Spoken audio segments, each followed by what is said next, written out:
Hello chess fans, this is Rick from Chess to Impress with number 9 in the series, Resigning in a Winning Position. This one is from the Italian National Championships of 1954. White was Massimiliano Romi and black was Cherubino Staldi, and I hope I pronounced those names correctly. The opening was a King's Indian, and this is the position after 23 g6 to g5 from Staldi, attacking the knight on h4. f6 would have been a good move here from Romi, but he played queen g4. Now black cannot take the knight, because after g takes h4 you get f6, e takes f6, e takes f6, and white wins. Black has to give the queen for the pawn to avoid being checkmated. Staldi played a strong move knight d5 with a threat of knight e3 with a knight's fork. Rook ae1 to prevent that move, and now black can take the piece. Staldi took on h4, bishop takes h4, and Staldi played f6. It stops white to play f6, but now black's bishop is buried. That is the downside of that move. c4 from white, knight c7, and e6. White keeps going forward, really burying the bishop, who is now not more worth than a pawn standing there on g7. Knight e8 from Staldi, rerouting the knight to a better square. Bishop g3, rook d8, rook d1, knight d6, rook fe1, and queen e8. Here white could have struck with rook takes d6. White has a keen eye for sacrifices in this game, and it's surprising that he missed this one, because after rook takes d6 there is bishop takes d6, e takes d6, e7, rook f7, and queen e4, and black is totally tied up in knots. If after rook takes d6 black takes with a pawn, then there is e7 and white wins.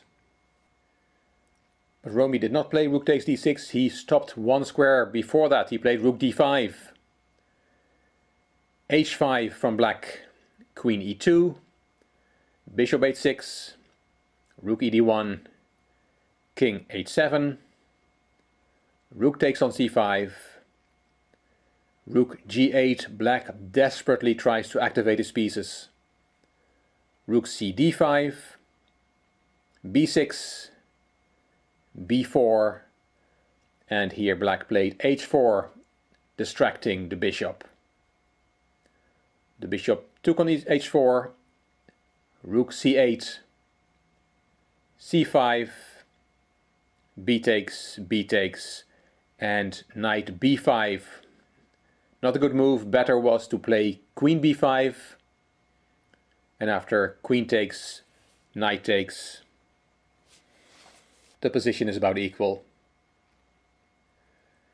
Knight b5 was the move from the game, threatening a family fork on c3, attacking both rooks and the queen from there. But white played the very strong bishop takes f6.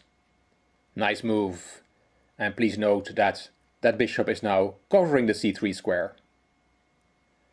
And after e takes f6, white played rook d7 check, breaking up the queen's protection of the knight on b5.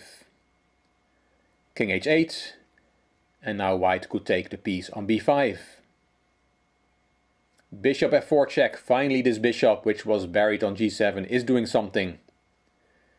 King h1, queen h5, queen f1, bishop e5. Now the bishop is very strong there. And Romi played rook 1 to d5, preparing his next sacrifice.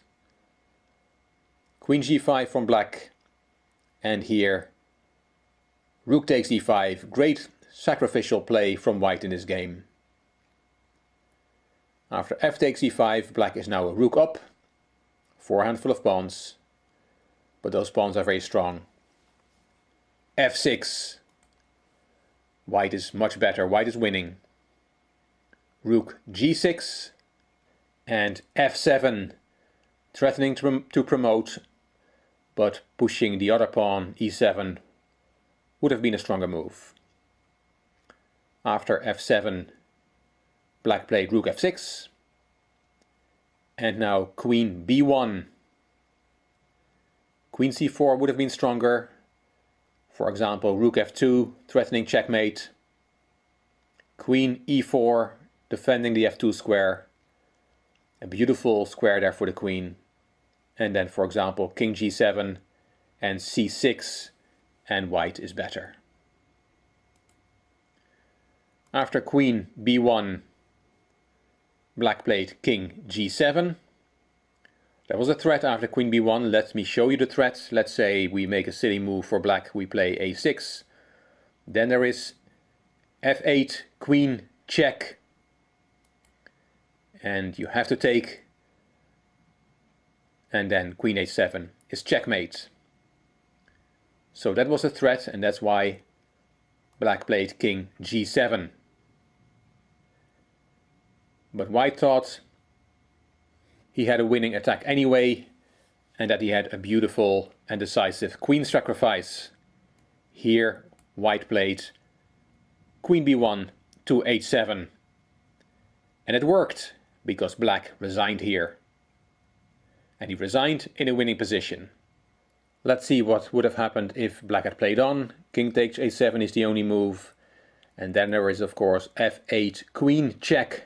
The rook giving check to the king. Then king g6 is the only move. And then rook g7 check. Instead of rook g7 check, queen takes c8 does not work. You will get mated then with white. Rook f1 check, king h2, queen f4 check, g3, and queen f2 is checkmate. So rook g7 check is the only move that makes sense. And now black has king h6. Not easy to foresee this move, going into a discovered attack. But the problem for white is that he has no good double check. The only move that makes sense is rook takes g5 check. But then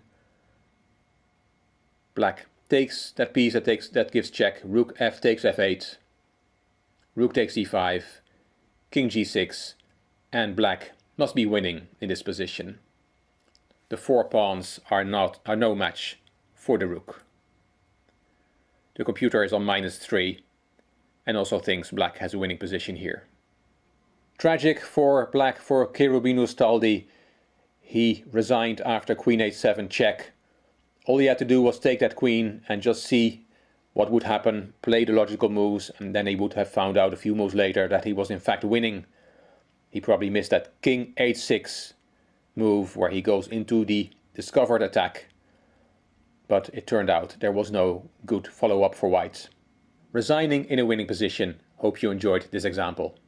If you liked the video, please give it a thumbs up, please subscribe to the Chess to Impress channel, please leave a comment, and if you like it, it would be great if you could share the video on social media by clicking the share button on YouTube.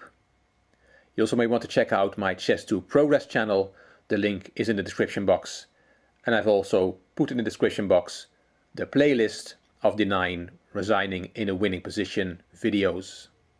This is Rick from Chess to Impress. Thank you very much for watching.